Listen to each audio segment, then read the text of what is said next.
नमस्कार दोस्तों, मैं निधि रतन। जिस तरीके से लगातार हाथरस कांड पे और लगातार जिस तरीके से हमारी सरकार की रणनीतियां सामने नज़र आ रही हैं, एक के बाद एक सरकार का काला चिट्ठा हमारे सामने आ रहा है कि किस तरीके से इस केस को घुमाया जा रहा है और सवर्णों को, उन अपराधियों को बचाने की कोशिश की जा रही है। अब सोचिए कि यहाँ पे धर्म और जाति कितना बड़ा रोल अदा करती है इंसान के जीवन में, कि अगर आप सवर्ण समाज की महिला के साथ अगर ये पीड़ा होती या इस तरीके की घटना होती तो उसको इंसाफ दिलाने के लिए पूरा हमारा समाज, पूरा देश में एक तांडव मच जाता और पूरा जन सैलाब सड़कों पे होता। लेकिन ये पीड़ा एक दलित महिला के साथ हुई है और ये गैंगरेप एक वाल्मीकि समाज की बेटी के साथ हुआ है। इसके लिए कोई आवाज़ नहीं उठाएगा। अगर इसके लिए आवाज़ भी उठा रहा है बहुजन समाज तो उसको पीटा जाएगा, लाठी चार्ज किया जाएगा। लगातार हमारी जिस तरीके से वीडियो वायरल हो रही हैं, आप देखेंगे किस तरीके से उनको,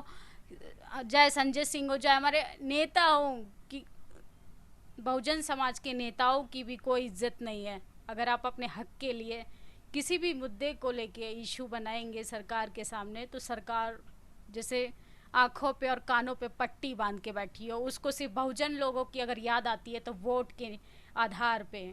वोट के टाइम आप लोग हिंदू हैं और जब बात इंसाफ की आए तो आप लोग दलित हैं, बल्कि दलित से भी गैर गुजरे हैं। यहाँ पे तो आप लोगों की स्थिति इस तरीके की कर दी है कि जानवरों की जो स्थिति आज वर्तमान समय में है ना, वो हमसे बेहतर है।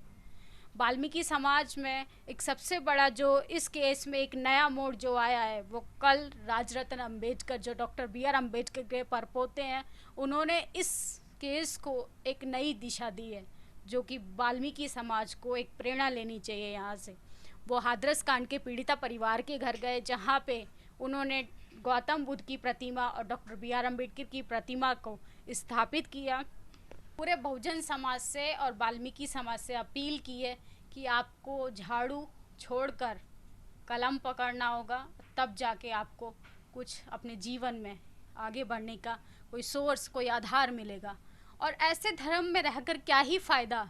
ऐसे धर्म का हमें अचार डालना है जिसमें आपको गुलामी के अलावा कुछ ना मिला हो, जिसमें आपकी बहन बेटियों की इज्जत खुलेआम लूटी जा रही हो, जिसमें एक महिला अपने लिए जीवन यापन करने के लिए कुछ सामान लेने जाती है, जब चाहे सवर्ण लोग, मैं यहाँ पे सवर्ण लोग काउंटर कर रही हूँ स्पेशली सवर्ण लोगों को, क्योंकि उन लोगों का माइंडसेट, भले ही हम तरक्की कर रहे हो, लेकिन माइंडसेट है ना जो सवर्णों का, जाति एक ऐसी जाति व्यवस्था जो कभी नहीं जाती, वो हमारे सामने लगातार सामने आती है। और ये चाहे हम प्रशासन व्यवस्था में हो, किसी भी व्यवस्था में चले जाएं, लेकिन जाति हमारा पीछा नहीं छोड़ती है। अगर आप सवर्ण समाज के वकील हैं तो आपको मात्र 1 रुपये का जुर्माना देना पड़ेगा। अगर आप दलित हैं तो आपको जेल की सलाखों के पीछे 6 महीने की, मतलब आपकी बिना किसी कसूर के आपको जेल जाना पड़ेगा। अब सोचिए कि यहाँ पे हम लोगों को जब पूरी मोदी गवर्नमेंट हिंदुत्व राष्ट्र की बात करती है, जिसमें हम सबको हिंदू एकजुट होने के लिए बहुत ही जोर ज़बरदस्ती करती है कि आप लोग हिंदू हैं, आप लोग हमारे भाई बंधु हैं। क्या हाथरस में जो कांड हुआ मनीषा वाल्मीकि, क्या वो हिंदू समाज की बेटी नहीं थी? कहाँ गया वो फेमिनिस्ट महिलाएं, सवर्ण महिलाएं, जो बड़ी बड़ी आंदोलन की बात करती थी, जो बड़े बड़े कोटेशन देती थी? सिर्फ उस महिला को इंसाफ की मांग दिलाने के लिए सिर्फ सड़कों पे बहुजन महिला ही क्यों है? क्या सवर्ण महिलाओं की वो बहन बेटी नहीं थी? यहाँ पे आप सोचेंगे कि अपराधियों को लगातार बचाने की कोशिश की जा रही है, उसके लिए पूरा जनसैलाब सड़कों पे है, और पीड़िता परिवार के लिए कोई नहीं है। और पूरे वाल्मीकि समाज को ये एक समय, एक ऐसा दौर है हमारे जीवन में, हम उस स्थिति से गुजर रहे हैं कि यहाँ पे हमें धर्म से लेके हर एक वो चीज़ उखाड़ के फेंक देने की ज़रूरत है जिसने हमें मानसिक गुलाम बनाया हो, जिसने हमारे अधिकारों से हमें वंचित रखा हो। ऐसे धर्म को आप बायकाट कीजिए। संदीप वाल्मीकि बल्कि 14 अक्टूबर को भारी संख्या में हिंदू धर्म का विरोध करेंगे और काफ़ी संख्या में लोग उनके साथ सड़कों पे होंगे और बौद्ध धर्म ग्रहण करेंगे। बल्कि आप लोग भी हिंदू धर्म को छोड़िए। लगातार जिस तरीके से घटनाएं हमारे साथ घटित हो रही हैं, जब आपको आपके अधिकार ही नहीं मिल रहे, जब आपको आपकी इंसाफ ही नहीं मिल रहा, तो ऐसे धर्म का हमें करना क्या है? ऐसी चीज़ों का हमें बड़ा चढ़ा के प्रचलन करने से क्या ही फ़ायदा है। अरे हमें उन चीज़ों से कोई मतलब नहीं है, ना हमें जाति से कोई मतलब है, ना हमें धर्म से मतलब है। उसके लिए राजनीति करने के लिए हमारे नेता ही काफ़ी हैं। हमें सिर्फ आम जनता है और हमें अधिकारों से मतलब है। हमें अपने सिर्फ हमारी ज़रूरतें पूरी होनी चाहिए। हमारे लिए रोटी ज़रूरी है, कपड़ा ज़रूरी है, एजुकेशन ज़रूरी है। हमें मंदिर की घंटी हमें कुछ खाने के लिए नहीं देगी, हमें स्कूल में शिक्षा मिलेगी। सवर्ण समाज की पूरी व्यवस्था की अगर मैं बात करूं, लोग आपको कर्जा तो दे देंगे, लेकिन बात जब आपके अधिकारों की आएगी ना, तो वो आपके अधिकारों से आपको वंचित रखेंगे।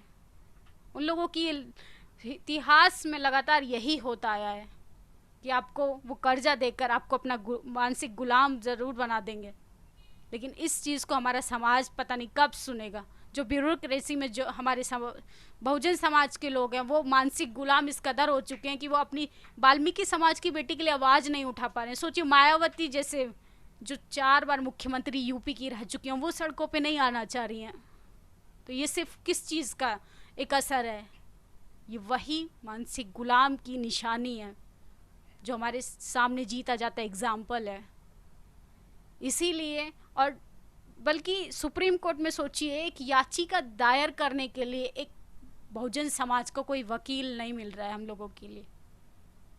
अब सोचिए कि हर प्रशासन व्यवस्था में सवर्ण लोगों का कब्जा है, और आप लोग लगाते रहिए झाड़ू, आप लोग करिए दूसरों की गुलामी।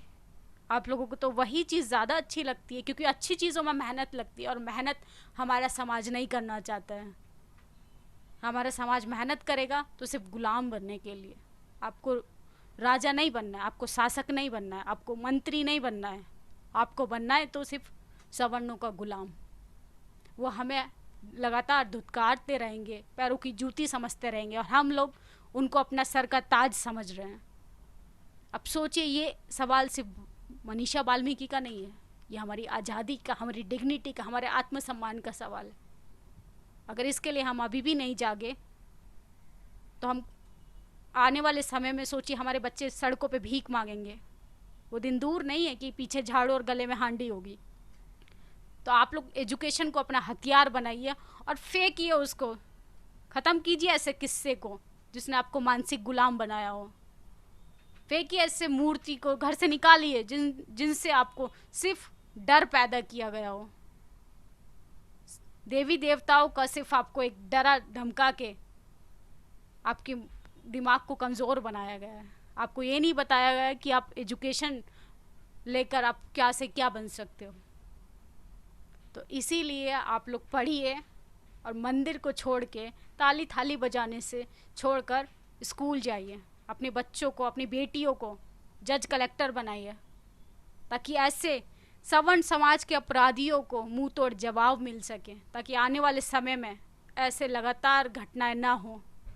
और ऐसा तब होगा जब हमारी बेटी खुद सक्षम होंगी या हम सक्षम होंगे, क्योंकि जब हम सक्षम होंगे तो आने वाली जनरेशन, एक वो कहावत है ना कि मानसिक जो गुलाम औरत होती है ना, वो मानसिक गुलाम बच्चे ही पैदा करती है। तो इसलिए जब तक स्त्री आज़ाद नहीं होगी ना सोचने के लिए और हर चीज़ कार्य करने की, उसमें खुद आज़ादी नहीं होगी, तो वो गुलाम बच्चा ही पैदा करेगी। इसलिए आज़ादी महसूस कीजिए आप लोग। पूरा महिला समाज से मेरा अनुरोध है कि आज़ादी को एक्चुअल में आप लोग आज़ादी अपना हथियार बनाइए। यह आज़ादी हमें किसी की एहसान नहीं किया, किसी ने हमें आज़ादी देकर। डॉक्टर बी आर अम्बेडकर ने, ज्योतिबा फूले हों, सावित्रीबाई फूले हों, अरे सोचिए अब तो हमारे पास सोशल मीडिया है। एक सावित्रीबाई फूले एक ऐसी महिला जिसने लगातार सवर्ण समाज ने विरोध किया हो, वो तब भी हिम्मत नहीं हारी। तो आज तो हमारे पास क्या कुछ नहीं है, बस हमारे पास कमी है आत्मविश्वास की। अगर हम आत्मविश्वास से सामने आएंगे, सड़कों पे आएंगे, तो हमारी समाज की स्थिति कुछ और होगी। हमारे हाथों में झाड़ू नहीं, कलम होगी। वो कलम जिसके लिए हमने न जाने कितना संघर्ष किया। आप लोगों की क्या प्रतिक्रिया है, अपनी राय जरूर दें। धन्यवाद। नेशनल दस्तक की आपसे गुजारिश है कि अगर इसको बचाना चाहते हैं तो नेशनल दस्तक को सब्सक्राइब करने के लिए रेड कलर के सब्सक्राइब बटन को दबाएं, फिर बेल आइकन की घंटी दबाएं। नेशनल दस्तक को बचाने के लिए बहुत जरूरी है कि हर खबर को शेयर करें, लाइक करें, कमेंट जरूर करें।